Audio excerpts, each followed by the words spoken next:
Welcome to another episode of Rob Scott Back Issues. This is a pretty cool buy. This is one I've been working on for a while. Was able to flip through some older comics, mostly Silver Age, and set a bunch aside. Took some time, got them priced, and went back last weekend. Went through the prices and picked out the ones I wanted, went ahead and picked them up. So this is actually a big enough buy that I'm splitting this into two videos. So I've got the Marvel buy as part of this one. Almost all of these are Silver Age, a lot of 70s titles, some 60s, and then there's some newer stuff thrown in there too, but a lot of cool stuff. Starting off with giant size Conan the Barbarian #1. So this is a Conan annual. First one. This one's in fantastic shape, square bound, so it's always difficult to find these in good shape where it's not split or anything, but as you can see, binding here is really good. Still very clean. This is pre-clean, pre any sort of press, which I will do, but an exceptional shape to begin. They had a Conan the Barbarian #1. I had pulled that one aside. It was a little too pricey for me. Not that it was a bad price. It was a very good price, but Conan's not exactly my bag, so I pass on that one to afford some other books. Also pass on a G.I. Joe #1. Still thinking about that one, though. We've got some Red Sonja. This is the Marvel feature version, so she had her own series as well, but this is one. This one does have some color breaking here. I think he wanted $3 or $4 for it, so I got it because I ended up getting full set here. We got two, and these have some great covers. These don't have a lot of value, but some great covers. Just, who puts in the time to draw that much detail into the face on the bottom of a cover? But looks great. 3, and a super nice condition of 4. I love this cover. Love the whites on it. Very clean. This thing's got, I think, like a couple ticks on the side, but for the age and for the everything else, great Frank Thorne cover. Really happy with this one. And then rounding it out, I have got issue #5 here. We got some Warlock too. Pretty full run of Warlock they had. Those were priced a little bit higher. I like Warlock. Didn't like it as much as some of the prices on there, but still picked up issue 9. Again, love the cover on this one. This is the blue background cover. There's a purple variant. Unfortunately, not that one, but we got #12. This is Pip the Troll's first cover appearance. Couldn't pass it up. This one's a little rough. Got some good reader creases and stuff like that, but still cool to have. Doom. When you see a Doom cover, can you pass it up? I couldn't on this one. This one's a little pricier, but Submariner #48, nice 20 center. Love that depiction of Doom, so I had to grab that one. This is pretty good shape. It's got some foxing on it and everything, but still overall looks pretty good. This was a recent one, but did pick up the Deadpool variant of this Hulk series a while ago, so I was like, well, there's another variant. I'll go ahead and pick it up. This one considerably less than the Hulk rear view one from before. Creatures on the Loose, #17. I have a big affinity for John Carter, so this was one I was not familiar with, but when I saw Gulliver Jones, Warrior of Mars, I was like, wait a second. That's definitely a rip on John Carter. And at this time, I believe DC had the John Carter license. It was with Gold Key, and then went to DC, and then lastly Marvel. Now it's with other people, but I think this was Marvel doing John Carter before they had the John Carter ability. As you can see, a lot of commonalities, let's put it that way. So Creatures on the Loose #17 also had Creatures on the Loose 21. Again, Gulliver Jones, Warrior of Mars, but this was a Steranko cover. So always pick up Steranko when I can find them.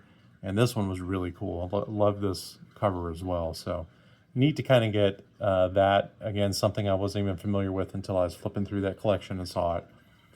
We have Amazing Spider-Man 294. This is not the only Spider-Man in this collection. I am very happy to get a key issue of Spider-Man I have been after for a long time, and it has to deal related to this storyline. So, but this is the issue where Kraven commits suicide. So, close to the end of this saga, when Kraven's hunting Spider-Man. We've got a Captain America 133, so a 15 center. This was in good shape. This was a good price. When you see a good shape, good price, 15-cent Captain America, you buy it. So I bought it. Eternals, I had picked up pretty much the full series of this before, but this was another number 3 in good shape. Cover of Icarus on here. A couple of other firsts in here. So I got this one since the other 3 I'd gotten was a little worse shape. A couple of Thors. Again, you see Doom on the cover, you buy it. This is Thor 183. It's got some, I don't know, spray paint up here. I don't know what all this is, but I'll see if I can get it off. But I doubt I will be able to, especially on yellows on comics. Yellow comes off, I think, easier than any other color. Followed probably closely by red, so this may just stay, but I'm really curious to see what that is. It looks like someone did spray painting and kind of got some speckling all along there, but neat cover. Trapped in Doomsland. Another Thor here. Some good staining on this one. This one was pretty cheap because of that, but this is Thor 250. Mangog. Similar to a Doom cover, whenever you see a good Hela cover, that's a good price, you buy it. This is Thor 251. Got a couple of other Thor Hela covers. Wife likes those, so pick them up when I can. This was a pretty good surprise, flipping through, and just in there was a Wolverine Old Man Logan. This is Wolverine 66, beginning of the Old Man Logan storyline. Threw it in there thinking they would want a lot for it. They didn't, so I picked up 66, 67, and 68. 68's got a good crease in here. I'll have to press out, but it looks like some color breaking there. But I guess that now starts me on needing to get the remaining, I think, 3 issues of Old Man Logan storyline. I found Messiah Complex. I think I had one of these, so I've been after the full run of this, and they had nearly a complete set, so I was able to pick these up. These were $2 a piece. Again, why even talk about it? Just grab them. Not, you know, some of them are a little rough. Some of them have some color rub on the black and everything. This is a super hard set of issues to have in really good shape because of the black borders and everything. But we've got X-Men. This is chapter 1, and I forget which issue this is. Oh, I'm sorry. This is the chapter 1 one-shot of X-Men, followed by Uncanny X-Men 492. This is chapter 2, followed by X-Factor 25. This is chapter 3. We've got New X-Men, issue 44. This is chapter 4. Love this cover, but this is X-Men 205. This is chapter 5. I think this is the first appearance of Rachel Summers as a baby. I don't know. If you're into character appearances as babies, it's a good one to have. This is Uncanny X-Men 493, chapter 6.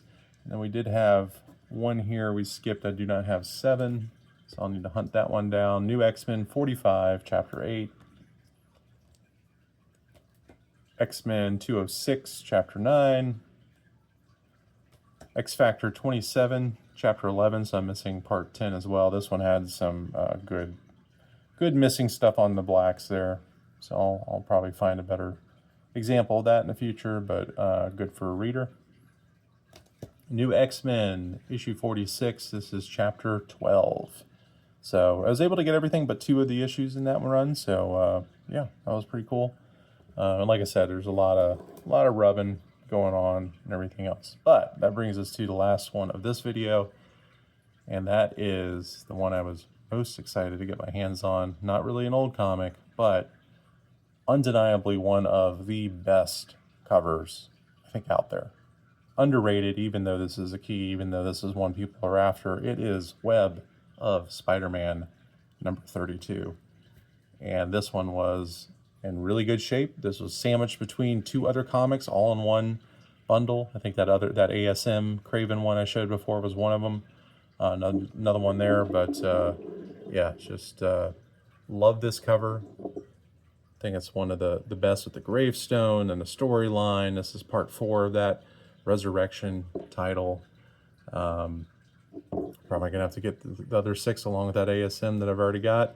But yeah, loved getting this one. Definitely one I had on my wish list for a while, so able to cross that off. And nothing better than getting a local wish list crossed off your list. Stay tuned for part 2, where I'll do some DC and some independent ones from this same buy.